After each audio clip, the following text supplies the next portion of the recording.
ان الانسان خلق ہلوعا، اللہ تعالیٰ فرماتے ہیں انسان جل باز ہے۔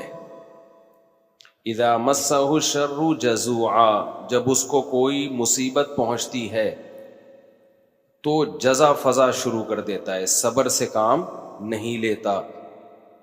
وَإِذَا مَسَّهُ الْخَيْرُ مَنُوعًا، اور جب اس کو کوئی پیسہ میسا ملتا ہے، دولت آتی ہے اس کے پاس، تو کنجوس بن جاتا ہے، اس پہ سانپ بن کے بیٹھ جاتا ہے۔ کئی ہفتوں سے اسی آیت پر درس چل رہا ہے کہ جلد بازی کا مطلب کیا ہے۔ جلد بازی کا مطلب یہ ہے، اس پر میں نے کئی دفعہ بیان کیا نا پورا، کہ ہمارے سارے فیصلے اکثر جلد بازی میں ہوتے ہیں۔ نبی صلی اللہ علیہ وسلم کو دو صفات بہت پسند تھیں، الحلم برداشت، اور سوچ سمجھ کے فیصلے کرنا۔ طلاقیں جلد بازی میں ہوتی ہیں، مار دھاڑ جلد بازی میں، بہت سارے کام ہمارے جلد بازی میں ہو۔ کسی کے بارے میں رائے جلدی قائم کر لیتے ہیں، کسی کو اچھا کہنے میں بہت جلدی کرتے ہیں، کسی کو برا کہنے میں بھی بہت جلدی کرتے ہیں۔ تو اسی طرح جو شخص بھی جس کی دل میں کوئی خواہش پیدا ہوئی، اس خواہش کو فوراً پوری کرنے کی کوشش کرنا، یہ بھی کیا ہے؟ جلد بازی۔ آپ سوچ تو لو بھائی، یہ خواہش پوری کرنے سے آپ کو فائدہ ہوگا، نقصان ہوگا، کہیں لت تو نہیں پڑ جائے گی آپ کو؟ نشہ ہے، دل چاہتا ہے، لوگ کر لیتے ہیں بھائی، اس سے تو آپ تباہ و برباد ہوتے چلے جاؤ گے۔ تو جو خواہشات کا غلام ہوتا ہے وہ جلد باز ہوتا ہے، اور جو مستقبل سامنے رکھ کے زندگی گزارتے ہیں ان کی طبیعت میں جلد بازی نہیں ہوتی، ہمیشہ وہ کامیاب ہوتے ہیں۔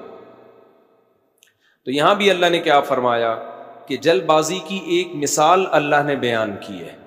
وہ مثال یہ ہے، اذا مسہ الشر جزوعا، جب کوئی مصیبت پہنچتی ہے نا، ہونا یہ چاہیے مصیبت میں انسان کا دل کرتا ہے ہلڑ بازی کا، ہاں ہو چیخو پکار، ادھر ادھر ڈپریشن ہوتی ہے اس کو۔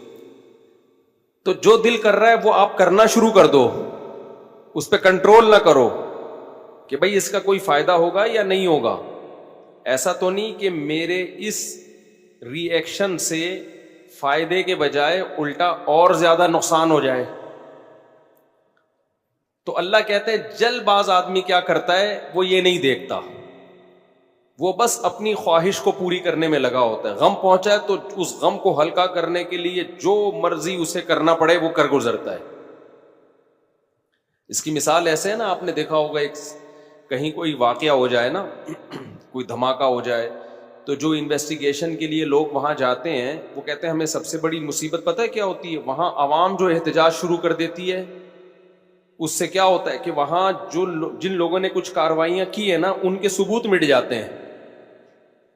ہونا یہ چاہیے، پوری دنیا میں ہم نے ایک اصول دیکھا ہے، جہاں کوئی ایکسیڈنٹ ہو، کوئی واقعہ ہو نا، فوراً وہ روک دیتے ہیں، پورا ایک گھیراؤ میں لے لیتے ہیں کہ انویسٹیگیشن کرنے تو اس میں غلطی کس کی ہے، تاکہ اس کو سزا ملے۔ ہمارے یہاں کیا ہوتا ہے کہ پتہ ہی نہیں چلتا کہ غلطی کس کی ہے، اتنا کراؤڈ اکٹھا ہو جاتا ہے، اتنی عوام دائیں بائیں آگے پیچھے، جس کو پکڑ کے پبلک کوٹنا شروع کر دے تو بس وہی مجرم ہے۔ یعنی جس کو پہلے تھپڑ لگ گیا نا، سمجھو وہ کیا ہے، بس اسی نے کیا ہے۔ بہت کچھ الٹا پلٹا ہو جاتا ہے۔ تو وجہ کیا ہے بھائی؟ اپنے احتجاج فوراً کر لینا کسی بھی چیز پہ، سوچے سمجھے بغیر الزام ڈال دینا کسی کے اوپر۔ کئی سال پرانی بات ہے، کیس ہمارے سامنے آیا کہ ایک لڑکی کے نمبر پہ کہیں کوئی مس کال آ گئی، یہ گاؤں میں واقعہ ہوا تھا۔ اب غیرت مند بھائی تھا، اس نے دیکھا یہ کون ہے، دیکھا کسی لڑکے کا فون ہے، پہلے سے اس لڑکی کے بارے میں کسی نے اس کا دماغ، بہن کے بارے میں دماغ بھرا ہوا تھا، ہوتے اس نے کیا کیا، اس کو گولی مار دی۔ اب بہت پرانا قصہ ہے تو ابھی مجھے تھوڑے سے اس کے آثار باقی رہ گئے دماغ میں، پورا قصہ مجھے یاد نہیں ہے۔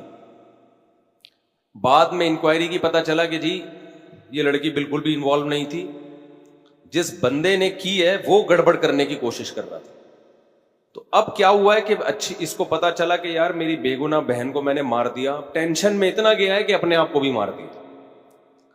پہلے ایک جرم کیا، ٹینشن سے انکوائری پوری کی نہیں ہے، بھائی پہلے غور تو کر لو، تجزیہ کر لو، کوئی بھاگی تو نہیں جا رہی، دیکھ لو، اور اگر مس کال آئی بھی ہے، کوئی آپس کا ریلیشن بھی ہے، تو اس کا یہ مطلب تو نہیں ہے نا کہ گولی سے ہی اڑا دو، اس کی اسباب پہ غور کرو، اس کی وجوہات پہ غور کرو. پہلے جلد بازی میں ایک کام کیا، ایک بے گناہ کو قتل کیا، اب جلد بازی میں ایک اور گناہ کر لیا، اپنے آپ کو بھی مار دیا. تو ہمیشہ جلد بازی میں انسان سے غلط کام ہوتے ہیں، ٹھیک کام نہیں ہوتے. کتنی بڑی سے بڑی ٹینشن ہونا، ٹائم سب سے بہترین مرہم ہے، یہ خوب یاد رکھو. جب میرے پاس کوئی پریشان آدمی آتا ہے نا، جس کو کوئی بہت بڑا غم پہنچا ہو، اس کی حالت خراب ہو رہی ہو، میں اسے ایک بات لازمی کہتا ہوں کہ وقت سے بہترین مرہم دنیا میں کوئی نہیں. یہ ٹائم گزار لو، اس ٹائم کو کیا کرو، گزارو بس. جیسے جیسے ٹائم گزرے گا نا، حالات اپنے آپ کو خود ہی ایڈجسٹ کرتے چلے جائیں. یہ اللہ نے انسان کے باڈی میں ایسی ایک لچک رکھی ہے. میں نے ایک ڈاکٹر صاحب سے پوچھا، ڈاکٹر صاحب اب پین کلر ایجاد ہو گیا ہے، درد ہوتا ہے، لوگ ٹیکہ لگاتے ہیں، پہلے زمانے میں کیا ہوتا تھا؟ داڑھ کے درد کی تکلیف کتنی زیادہ ہوتی ہے نا، داڑھ کا درد ہو رہا ہو، اب تو پین کلر کھا لیتے ہیں لوگ. تو کیا کرتے تھے؟ 2-4 دن کے بعد تو مرنے لگتے ہوں گے. انہوں نے کہا اللہ نے ایسا سسٹم بنایا ہے، پین جب زیادہ عرصہ چلتا ہے نا، باڈی یا تو وہ خود ہی باڈی اس کو کم کر دیتی ہے، یا وہ فیل ہونا کم ہو جاتا ہے. تو اللہ بھی تو ہے نا، اللہ کے میاں کا بھی تو ایک سسٹم ہے بنایا ہوا. جیل میں جو لوگ قید میں چلے جاتے ہیں، لمبے لمبے عرصے قید رہتے ہیں، جب وہ چھوٹ کے آتے ہیں، بتاتے ہیں کہ شروع میں ہم 2-3 دن خودکشی کے خیال آتے تھے اس کوٹری میں، یار کیسے نکلیں گے، کہاں جا کے سر ماریں. کہہ رہے ہیں 1 ہفتہ 2 ہفتہ 3 ہفتہ 4 ہفتہ، اس کے بعد یوز ٹو. کیا ہو گئے؟ ایک آدمی 4 سال جیل میں رہ کے آیا، 4 سال. کہتا ہے 4 سال میں نے دھوپ، اچھا بھلا آدمی بھی بہادر آباد اور ڈیفنس کا، جو لگژری لائف اسٹائل میں ٹائم گزارا. میں نام نہیں بتاؤں گا، بدنام ہو جائے گا بیچارہ، ایسا نہ ہو مزید کوئی رشتہ ہی نہ دے اس کو. مدیز اس لیے کہ شادی شدہ ہے. خیر اس وقت کمارا تھا وہ، تو وہ کسی شبہ میں اٹھا کے لے گئے اس کو. اچھا بھلا ڈیفنس یا بہادر آباد کا لڑکا تھا. بہادر آباد بھی اچھا ایک ایسا علاقہ ہے، لگژری لائف اسٹائل میں پلا. زیادہ ٹائم اس کا یورپ اور یعنی یورپ میں گزرا ہے. کسی شبہ میں اٹھا لیا اس کو. 4 سال اس نے دھوپ نہیں دیکھی. کہہ رہے میں جب اندر گیا ہوں نا، ایک پپو فیملی کا، برگر فیملی کا بچہ اندر گیا تو کیا حال، لیکن کچھ چیزیں سنی بھی تھی، علماء کی تقریریں، کچھ صبر سے متعلق، کچھ ایک کہ بھئی جب مصیبت اللہ کی طرف سے آتی ہے اس میں اجر اللہ کی طرف سے. بھئی قصور تو نہیں تھا اس کا، اب یہ تو اللہ کی طرف سے مصیبت ہے. نبی صلی اللہ علیہ وسلم نے فرمایا ایک کانٹا بھی چبھتا ہے نا، اس پہ بھی اجر ملتا ہے. اللہ تھوڑی غافل ہے، ہر چیز آزمائش ہے ہمارے لیے. خوب سمجھ لو، اتفاق سے کچھ بھی نہیں ہو رہا. یہ جو ہم سمجھتے ہیں نا بائی چانس ایسا ہو گیا ہے، یہ ہمیں دیکھنے میں ایسا لگ رہا ہوتا ہے، ورنہ بائی چانس کچھ بھی نہیں ہوتا. جو کچھ ہو رہا ہے اللہ کے ارادے سے ہو رہا ہے. خوشی بھی پہنچ رہی ہے اللہ کے ارادے سے، غم بھی پہنچ رہا ہے اللہ کے ارادے سے. تو نبی نے فرمایا کہ جس کو خوشی پہنچتی ہے نا مسلمان کو، کافر کو خوشی پہنچتی ہے کہتے بائی چانس، یہ ہو گئے میری لک ہے، وہ لک کہتا ہے اس کو، لک ہے. ایک دفعہ میں ایک ڈاکومنٹری دیکھ رہا تھا، یہ جو کروڑوں اسپم ہوتے ہیں نا جو ماں کے رحم میں جاتے ہیں، جن میں سے ایک کو اللہ سلیکٹ کرتے ہیں انسان بنانے کے لیے.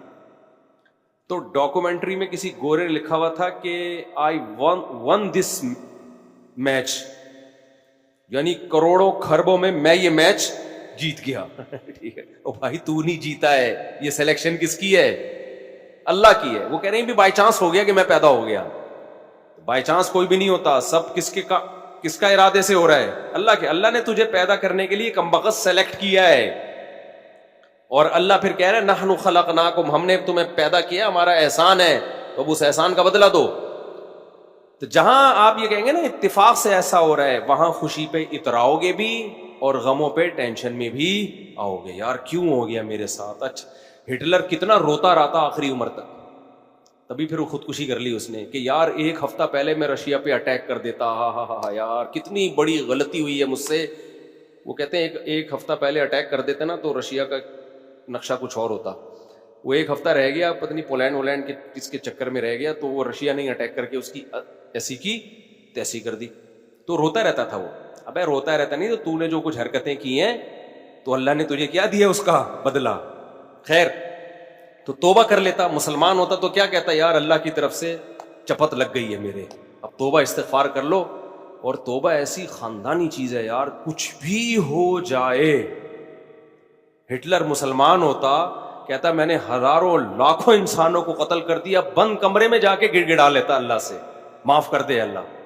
دنیا کو نہیں پتا چلتا, اللہ کیا کر دیتا, معاف. لیکن چونکہ کافر تھا تو کیا ہوا ہے, اس نے قوم کا مجرم تھا وہ, اس نے کہا کیا کر سکتے ہیں, اس کو پتا تھا پبلک نہیں چھوڑے گی, تو اٹھا کر کے مارکیٹ سے اپنے آپ کو شارٹ کر.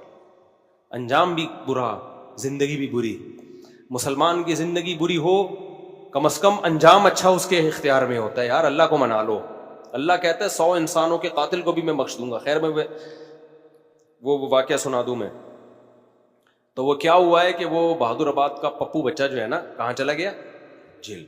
اب علماء سے اس کا تعلق تھا, ماشاءاللہ داڑھی بھی رکھی ہوئی تھی اس نے, کہ یار اب یہ غم کس کی طرف سے ہوتے ہیں, اللہ کی طرف سے. تو مجھے اپنا قصہ سنا. میں نے کہا یار 4 سال میں تو دھوپ میں نا ایک دن نہ بیٹھوں, میں ڈپریشن میں جانا شروع ہو جاتا ہوں. یہ جو بند کمروں میں لوگ سارا دن بیٹھے رہتے ہیں, پتہ نہیں کیسے.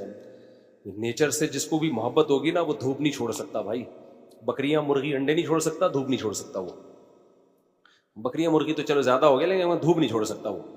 تو میں نے کہا 4 سال آپ کیسے بند کمرے میں رہے ہیں, اور بھی قیدی تھے. کہہ رہے میں 2-3 دن تو ٹینشن میں رہا. پھر میں نے کہا اچھا یہ بھی نہیں پتا کہ نکلیں گے کبھی یہاں سے. یہ پتا ہو نا, آدمی کہتا ہے چلو 4 سال میں دن گننا شروع کر دو. یہ بھی نہیں پتا نکلیں گے ہی بھی نہیں نکلیں گے. کہہ رہے میں نے کہا جو ہونا تھا وہ تو ہو گیا, اب ہم تو جیل کی دیوار توڑ کے بھاگ نہیں سکتے. تو کہہ رہے میں نے کیا کیا, پھر وہاں پر میں نے اٹھک بیٹھک اور ایکسرسائز شروع کر دی کہ بھائی ٹائم کیا کرو, پاس کرو. ٹھیک. کہہ رہے اس کا فائدہ یہ ہوتا ہے 400 دفعہ میں بیٹھ کے, کیونکہ اور تو کوئی کام ہی نہیں ہے اسٹیمنا بنانے کے علاوہ. اسٹیمنا بنانے کے علاوہ کوئی کام ہے ہی نہیں. اچھا ہے بڑا پاورفل ماشاءاللہ, آپ کبھی ملو تو آپ دیکھو گے بہت ساری طاقت جیل میں بنائی ہے اس نے. کہہ رہا ہے میں بیٹھ کے لگاتا تھا ان 4 پھر ڈپس لگاتا تھا, پتہ نہیں کتنے ڈپس لگا لیتا تھا, ایکسرسائز کرتا تھا. کہہ رہا اس کا فائدہ یہ ہوتا تھا اتنا تھک جاتا تھا کہ مجھے نیند خاندانی آتی تھی. ظاہر ہے نیند تو بیسیوں بیماری کا علاج ہے. ڈپریشن ختم کرنے کا سب سے بہترین ذریعہ ہی گہری نیند ہے. ڈاکٹر ڈپریشن کے مریضوں کو کیا دیتے ہیں, نیند کی گولیاں دیتے ہیں کہ سوتا رہے بس, پتہ ہی نہ چلے پی ٹی آئی آ رہی ہے کہ جے یو آئی آ رہی ہے کہ مسلم لیگ آ رہے ہیں, کہ یہ ٹینشن ہی ختم, اسٹیبلشمنٹ کیا کر رہی ہے چھوڑو. تو کہہ رہے ہیں میرے ساتھ جو قیدی تھے نا وہ بہت سے اس میں پاگل ہو گئے, کیونکہ بیٹھے رہتے تھے, سوچتے رہتے تھے ہر وقت دماغ میں نا کیا یہاں سے نکلیں کیسے, حالانکہ بہت سے جرم کر کے آئے ہوئے تھے. ٹھیک ہے, ان کا تو بنتا تھا. تو کہہ رہے 4 سال کے بعد رہائی کا فیصلہ ہوا. کہہ رہے ہم جب باہر نکلے تو پھر دنیا جنت لگی. پھر اب اس نے 4 شادی استغفر اللہ ان کی ہیں. تو خیر کی ہیں, واقعی 4 کی ہیں. کہہ رہے اس سے مجھے پاور کیا ملی. کہہ رہے ہم تو مجرم تھے نہیں, ہم جب باہر آئے نا ہم نے کہا اچھا یہ ہوتا ہے, ٹوٹل سزا کیا ہے, کچھ بھی کر لو یہ ہے. تو کہہ رہے میرے اندر اتنا اسٹیمنا پیدا ہو گیا دنیا میں کچھ کر گزرنے کا. آپ کو پتا ہے جیل ہمارے مجرم بناتے ہیں, جیل میں جا کے نا اسٹیمنا بڑھ جاتا ہے مجرم کا, سمجھ رہے ہو. ایک تو اس کو یہ پتا ہوتا ہے آئندہ اس طرح سے کام کرو گے تو پکڑے ہی نہیں جاؤ گے, اس طرح سے کیا تھا تو پکڑا گیا تھا نا, اب یہ والی غلطی نہیں کرنی. تو اس لیے شریعت میں جیل کی سزا نہیں ہے, شریعت میں ہے کہ اسی وقت نمٹا دو. چوری کی ہاتھ کاٹو, چلو بھائی نکل پتلی گلی سے, شاباش. ہم کیا کرتے ہیں چوری کی جیل, تو کہتا ہے یار اس دن وہ CCTV کیمرہ دیکھنا بھول گیا تھا میں, آئندہ تھوڑا خیال کروں گا. پھر وہاں سارے چور ہی بیٹھے ہوتے ہیں, کوئی نیک آدمی تو آیا نہیں ہوتا جیل میں. تو چور آپس میں ان کی کیا ڈسکشن ہوگی, وہ تہجد کی باتیں تھوڑی کریں گے. وہ ابھی تو نے کیا کرتا ہے, وہ میں نے اتنے بندے مار دیے, آپس میں ان کا گینگ بنتا ہے. پھر آپس میں نمبر ایک دوسرے کے ساتھ وہ شیئر کرتے ہیں کہ جب باہر نکلیں گے تو پھر دیکھتے ہیں ہم. اور 4 سال میں 10 سال میں کیا کچھ ہوتا ہی نہیں ہے, تو کچھ کرنے کی صلاحیت ان میں ویسے ہی ختم. وہاں جا کے کوئی یہ تھوڑی کہ وہ ماسٹرز کر رہے تھے یا PhD کے اسکالر بن کے باہر آئے, یا کوئی انجینئرنگ مکمل کر لی, اب باہر جاب ملے گی, 4 سال 8 سال زندگی کے بہترین ان کے ویسے ہی برباد ہو گئے. اب ان کے پاس کمانے کے لیے چپل چوری کے علاوہ اور کوئی راستہ ہوتا نہیں ہے, یا باقی چوریاں ڈکیتیوں کے علاوہ کوئی راستہ ہی نہیں ہوتا ان کے پاس. تو نظام اتنا گندا ہے, اس لیے اسلام نے سزا رکھی ہے, اس میں ادھار نہیں رکھا. قصاص ہے, ثابت ہو گیا کہ بھئی اس نے بندہ مارا ہے, فوراً پکڑ کے وارثوں کے حوالے کیا جائے گا, بھئی تمہارا باپ مارا ہے, تم بتاؤ کیا کرنا ہے. اب وہ فیصلے میں دیر کر رہے ہیں تو اس دوران جیل میں بند کیا جائے, بھاگ نہ جائے. جیل میں اس کو تمام سہولتیں دی جائیں گی, بھائی یہ بندہ بھاگے گا نہیں, جلدی 1 ہفتہ ہے آپ کے پاس, فیصلہ کرو, گردن اڑانی ہے یا اس سے بارگیننگ کرنی ہے. تو بارگیننگ میں جو ٹائم لگ رہا ہے اس دوران جیل میں رہے, ایک الگ بات ہے. 1 آدھ ہفتہ سعودی عرب میں ایسا ہی ہوتا تھا, آپ کا پتہ نہیں کیا ہو رہا ہے. قصاص اب 1 ہفتہ, اس کے بعد سر قلم کرنا ہے, چلو بھائی اڑا دو سر اس کا. سر نہیں قلم کرنا, پیسے لے کے چھوڑنا ہے, پیسے لے بھائی, اور جو بھی رہن کے طور پر اس کی پراپرٹی رکھوائی, چل بھائی نکل, ختم. ہماری عدالتوں پہ بوجھ کتنا ہے دیکھو, 20 سال پرانی فائلیں جج کے پاس پڑی ہوئی ہوتی ہیں. اسلام میں قصاص ہے. دانت توڑ دیے, ٹائم نہیں ہے بھائی, کون سا والا دانت توڑا, یہ والا, اب بتا دانت توڑنا ہے اس کا. دیکھو نبی صلی اللہ علیہ وسلم کی خدمت میں کتنا زبردست واقعہ ہے. حدیث میں آتا ہے, حضرت انس رضی اللہ تعالی عنہ کی جو پھپھی تھی نا, کس کی, حضرت انس ابن مالک کی پھپھی. حضرت انس نبی کے خادم تھے. ان پھپھی نے اپنی باندی کو مکہ مارا یا تھپڑ مارا, تو وہ باندی کا دانت ٹوٹ گیا. جو لونڈی تھی نا باندی, اس کا دانت ٹوٹ گیا, ٹھیک ہے نا. تو نبی کے پاس کیس آیا, تو آپ نے فرمایا اللہ کی کتاب کے مطابق فیصلہ کروں گا. تو کتاب اللہ تو یہی کہتی ہے دانت کے بدلے دانت. تو اب بڑے مسئلہ ہو گیا کہ بھائی یہ تو اتنے خاندانی لوگ ہیں, اور باندی یہ تو لونڈی ہے, لونڈی کا دانت ٹوٹ گیا, ملازم کو تھپڑ مارا, دانت ٹوٹ گیا, تو اب سیٹھ صاحب کا بھی دانت توڑا جائے کیا؟ گوروں کے ایسا کوئی قانون نہیں ہے. اسلام میں کہ بھائی دونوں انسان ہیں, تو دونوں کے دانت کی سیم ویلیو ہے. تو نبی نے فیصلہ کیا دانت کے بدلے دانت توڑا جائے گا. یہ بھی نہیں دیکھا کہ انس بن مالک میرے شاگرد ہیں, 10 سال میری خدمت کی ہے, تو اتنی خدمت گزار ہیں, تو ان کی پھپھی کے ساتھ میں رعایت کروں. فرمایا نہیں, میں فیصلہ کروں گا کتاب اللہ کے مطابق. تو کتاب اللہ میں کیا تھا؟ دانت. اچھا, باندی کو یہ توقع نہیں تھی کہ میری جو مولا ہے, آقا ہے, اس کے دانت توڑے جائیں گے. ان لوگوں کو یہ توقع نہیں تھی. تو جب نبی نے فیصلہ کیا نا, تو پھر انہوں نے پھر معاف کر دیا کہ بھئی, انہوں نے کہا کہ یہ تو ہماری مولا ہے, مالکن ہے, میں اس کا دانت کیسے توڑ سکتی ہوں. تو پھر انہوں نے خود ہی معاف کر دیا. تو پھر نبی نے, کیونکہ اس کو حق ہے, تو کیس 2 منٹ میں کیا ہو گیا, ختم. اگر انگریز کی حکومت ہوتی یا ہماری پاکستانی حکومت ہوتی, اب تک چل رہا ہوتا وہ کیس. دونوں مر چکے ہوتے, دونوں قبروں میں جا چکے ہوتے, ابھی تک ان کے دانت کے کیس کی فائلیں بولو موجود ہوتی, اور پوسٹ مارٹم ہو رہا ہوتا, کون سا والا دانت ٹوٹا تھا, ہلا تھا یا ٹوٹا تھا, ان کے مکے سے ٹوٹا. ایسا گندا غلیظ نظام ہمارے اوپر مسلط ہے. اس میں انصاف کے علاوہ سب کچھ ملے گا آپ کو.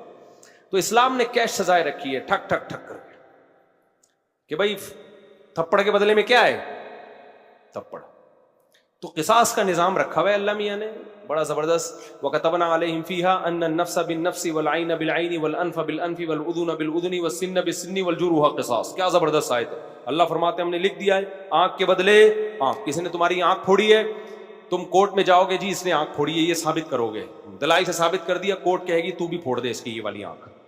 البتہ یہ کام ڈاکٹر سے لیا جائے گا, ویسا نہ ہو پھوڑنے پھاڑنے میں کچھ اور ہی نہ پھوڑ پھاڑ دے, اتنا لمبا چھورا مارے کہ پیچھے سے ہی نکال دے.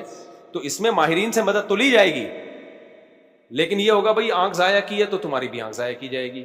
دانت توڑا ہے, سن بسنی, دانت کے بدلے دانت, سمجھ رہے ہو. تو یہ پوری قرآن نے ڈیٹیل بیان کی ہے. یہ ہوتا ہے انصاف, اٹ از کالڈ انصاف. اس میں جس نے جرم کیا شراب پی کے آیا تھا یا بغیر شراب کے کیا ہے, اس سے کوئی فرق نہیں پڑتا. یورپ امریکہ میں ہوتا ہے, پی کے آپ نے دانت توڑ دیا تو کہتے ہیں سزا ہلکی ہے, کیونکہ آپ پیے ہوئے تھے, آپ کو ایکچولی پتہ نہیں تھا کہ میں کیا کر رہا ہوں. اسلام کہتا ہے پینا یہ آپ کا ہیڈ ایک ہے, جو جرم پینے کے بعد ہوگا آپ کو اس کی پوری پوری سزا ملے گی. تبھی اسلام میں احناف کا یہ موقف ہے کہ شراب پی کے طلاق دے دی تو ہو جائے گی. آپ یہ نہیں کہہ سکتے کہ میں نشے میں تھا, ہو جائے گی طلاق. کسی حدیث سے نہیں ہمیں پتہ چلتا کہ نشے میں طلاق واقع نہیں ہوتی, خوب سمجھ لو. تو اگر شراب کسی نے خود پی ہے تو وہ اس کا ایسا نہیں ہے کہ اپنے تصرفات اس کے کالعدم ہوں گے. تو بندہ مارے گا, شراب پی کے بندہ قتل کر دیا نا تو شرابی سے قصاص لیا جائے گا. حالانکہ قصاص تو ایسی چیز ہے جو شبہے سے بھی ساقط ہو جاتی ہے. سمجھ رہے ہو؟ دیکھو ایک مثال دیتا ہوں. آپ نے ڈنڈا گھمایا, کسی کے سر پھوڑ دیا, وہ مر گیا, تو قصاص نہیں ہے, آپ کو قتل نہیں کیا جائے گا, دیت دی جائے گی. وجہ اس کی ہے کہ اس میں اس بات کا امکان تھا کہ ہو سکتا ہے یہ قتل نہ کرنا چاہ رہا ہو, غلطی سے بندہ مر گیا ہو. جیسے موسیٰ علیہ السلام نے تھپڑ لگایا تھا قتل کرنے کی نیت سے تھوڑی, تو وہ بندہ ہی مر گیا. اب اس میں قصاص تھوڑی ہے بھائی, ہم نے جان کے تھوڑی مارا ہے. تو ڈنڈے میں اس بات کا امکان ہوتا ہے کہ بھائی ویسے ہی پتھر مار رہا ہو تو قتل کی ارادہ نہ ہو. آلہ جارحہ جسے کہتے ہیں نا, جو قتل ہی کے لیے بنے, بندوق ہے, چاقو ہے, اس سے کوئی مارے گا تو قصاص ہے. سمجھتے ہو کہ نہیں سمجھتے؟ ہاں, ڈنڈے سے کسی نے مارا اور دلائل سے پتا چل گیا کہ اس کی نیت ہی قتل کرنے کی تھی, وہ ایک الگ بات ہے. لیکن نارملی جو ہے نا, جب قتل کے لیے آلہ جارحہ کا ہونا ضروری ہے. اب مسئلہ یہ ہے, میں بات ہی پتہ نہیں بھول گیا جو بتانا چاہ رہا تھا. یہ میں نے ڈنڈے والی مثال کیوں دی ہے؟ ہاں دیکھو, میں بتانے کا مقصد یہ تھا کہ ذرا سا بھی شبہ آ جائے نا کہ پتہ نہیں اس کی نیت قتل کی تھی یا نہیں تھی, تو اس کا فائدہ کس کو ہوگا؟ قاتل کو. اس سے قصاص نہیں لیا جائے گا, کیونکہ ہو سکتا ہے یہ قتل نہ کرنا چاہ رہا ہو, غلطی سے بندہ مر گیا ہو, یہ تو سر پھوڑنا چاہ رہا ہو, خالی تھپڑ مارنا چاہ رہا ہو. لیکن شراب پی کے کسی نے بندہ مار دیا نا چاقو سے یا بندوق سے, یہاں شریعت قاتل کو فیور نہیں دیتی. حالانکہ زیادہ فیور بنتا ہے, یار اس کی نیت تھوڑی تھی, تو پی کے ٹہل رہا تھا.